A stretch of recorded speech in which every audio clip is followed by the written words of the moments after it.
आइए दोस्तों, हमारा आज नेक्स्ट क्वेश्चन है कि इसमें जो अमीटर लगा हुआ है एक हमारा, उसका पाठ्यांक बताना है, यानी कि अमीटर की रीडिंग बतानी है। तो रीडिंग कैसे निकालेंगे, उसका पाठ्यांक कैसे निकाला जाएगा कि भाई हमें इसमें से सीधी सी बात है, हमसे क्या पूछी गई है, इस परिपथ में कितनी धारा प्रवाहित हो रही है, कितनी इसमें से करंट फ्लो हो रही होगी, उसकी वैल्यू अपन को चाहिए है। ठीक है, तो इसमें से निकालेंगे हम लोग क्या, पहले पूरा तुल्य प्रतिरोध निकाल लिया जाए परिपथ का तुल्य प्रतिरोध, और वहां से क्या लगी हुई है हमारे पास, एक बैटरी यहाँ पर लगी हुई है। अब ये बैटरी क्या करेगी भाई, हमारे लिए एक धारा प्रवाहित करवा देगी, यहाँ पे क्या मिल जाएगी, हमें करंट मिल जाएगी। ठीक है, निकालते हैं। सबसे पहले क्या निकालना है हमें, तुल्य प्रतिरोध यानी कि इक्विवेलेंट रेजिस्टेंस हमें निकालना है। तो क्या करेंगे, देखो भाई ये दोनों रेजिस्टेंस, यानी कि हम लोग को करना क्या है भाई, जहां पर बैटरी लगी हुई है बैटरी के किनारों पर, यानी कि बैटरी पे कितना प्रतिरोध जुड़ा हुआ है वही निकालना है। ठीक है, तो यहां पर हम मान के चल रहे हैं कि यहां हमारे लिए दिया हुआ है ये वाला पॉइंट मान लिया ए, और इधर मान लिया हमने कौन सा पॉइंट है, बी माना हुआ है। ठीक है, ए और बी दोनों के बीच में क्या निकाल लो भाई, तुल्य प्रतिरोध निकाल लिया जाए। तो सबसे पहले बनाते हैं इसका परिपथ, सिंपल सा बनाएंगे।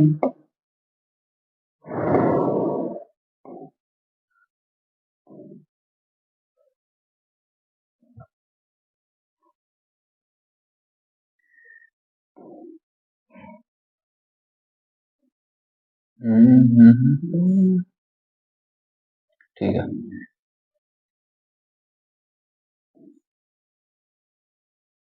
ये बनेगा। यहां पर क्या दिया हुआ है हमारे लिए, बी दिया हुआ है, यहाँ पर क्या है, ए दिया हुआ है। इसको पकड़ के हमने ये, इसको यहीं पे रोका, इसको पकड़ के यहाँ पे ऐसे खींच दिया, मतलब ये वाला परिपथ हमने यहाँ पर चिपकाया हुआ है।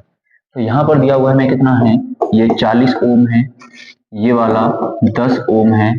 इधर हमें क्या क्या दिया हुआ है, एक है 60 ओम, अगला वाला कितना है 20 ओम, इसके ऊपर कितना दिया हुआ है 30 ओम दिया हुआ है। हमें क्या निकालना है, ए और बी के बीच का तुल्य प्रतिरोध। सीधी बात है, यही पूछा है हमसे, पाठ्यांक बहाना है इसका। तो क्या करेंगे, सबसे पहले इन दोनों के बीच का तुल्य प्रतिरोध और फिर इसका तुल्य प्रतिरोध फाइंड करेंगे, निकाल लेंगे। क्या भाई क्या निकालेंगे, यहां पर क्या आएगा तुल्य प्रतिरोध के फॉर्म में 1/r डैश बराबर कितना हो जाएगा, 1/30 प्लस 1/20 प्लस 1/60। ठीक है, तो 1/r डैश बराबर, यहाँ पर अगर एलसीएम लिया जाए इसका तो कितना आने वाला है 60 आ जाएगा। तो यहाँ पर बचा 2 प्लस इधर कितना हो जाएगा 3 प्लस इधर कितना हो जाएगा 1, 2 3 5 1 6, यानी कि अगर देखा जाए तो यहाँ पर r डैश की वैल्यू क्या आ रही है 60/6, यानी कि कितना हो गया 10 ओम। अब अगर हम लोग इस पूरे के पूरे परिपथ को हटा के 10 ओम लगा दें तो सही तो है, यानी कि वही चीज सेम टू सेम बात हो रही है।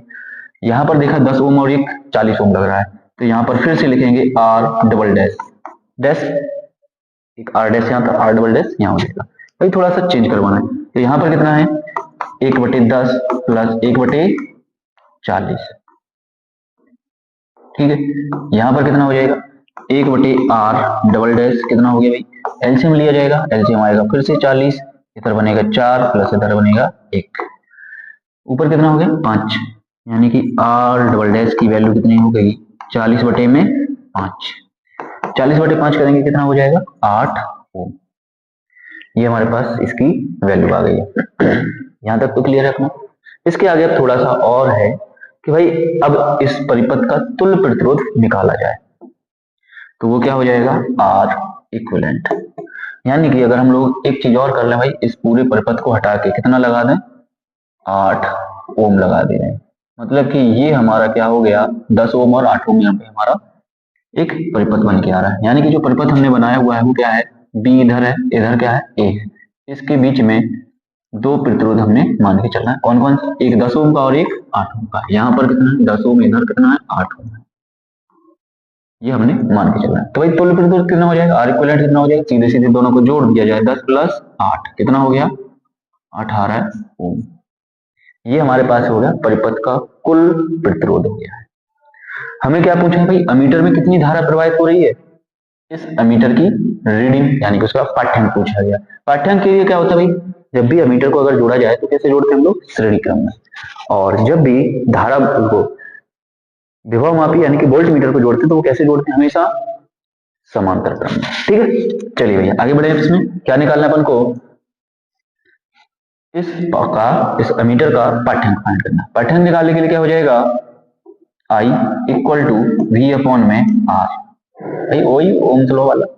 वी कितना दिया हुआ है, कितने वोल्ट की बैटरी लगी हुई है, 1.8 बटे में 18, कितना हो गया 1/10 एम्पियर, यानी कि 0.1 एम्पियर। तो इसमें से कितनी धारा प्रवाहित हो रही है, 0.1 एम्पियर की धारा प्रवाहित हो रही होगी। क्लियर है। तो इस टाइप के छोटे छोटे और क्वेश्चन आपको मिलते रहेंगे।